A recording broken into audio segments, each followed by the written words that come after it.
भारतामध्ये HMPV विषाणू नेमका काय काय करावे काय करू नये ह्यूमन मेटाप्न्युमो व्हायरस म्हणजेच HMPV हा व्हायरस नक्की काय आहे त्याच्यापासून काय काळजी घ्यावी या संदर्भात थोडी आपण जाणून घेऊया।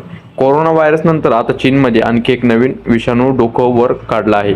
या विषाणूचे नाव ह्यूमन मेटाप्न्युमो व्हायरस म्हणजेच HMPV व्हायरस असे आहे।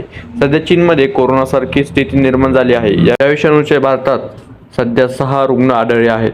यात कर्नाटकमध्ये 2, गुजरातमध्ये 1, पश्चिम बंगालमध्ये 1 आणि तामिळनाडूमध्ये 2 अशी तर रुग्णांची संख्या आहे। तसेच या HMPV व्हायरसचे नागपुरात 2 संशयित रुग्ण आढळल्याची माहिती समोर येत आहे।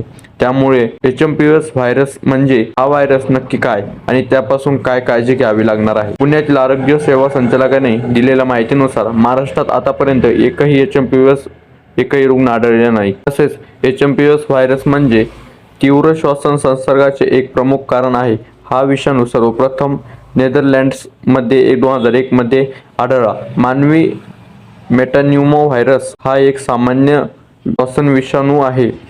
हा एक हंगामी रोग आहे जो सामान्यतः रेव्ही आणि फ्लू प्रमाणेच हिवाळा आणि उन्हाळ्याच्या सुरुवातीला उद्भवतो। सार्वजनिक आरोग्य विभागाने राज्यातील श्वसनाच्या संसर्गाची आकडेवारीही जाहीर केली आहे। त्यानुसार 2023च्या तुलनेत डिसेंबर 2024 मध्ये कोणतीही वाढ झालेली नाही। यानुसार खबरदारीचा एक भाग म्हणून नागरिकांनी श्वासाच्या संसर्गापासून बचाव करण्यासाठी काय करावे आणि काय करू नये याबद्दल सूचनेचे पालन करण्याचे आवाहन आरोग्य विभागाकडे करण्यात आले आहे।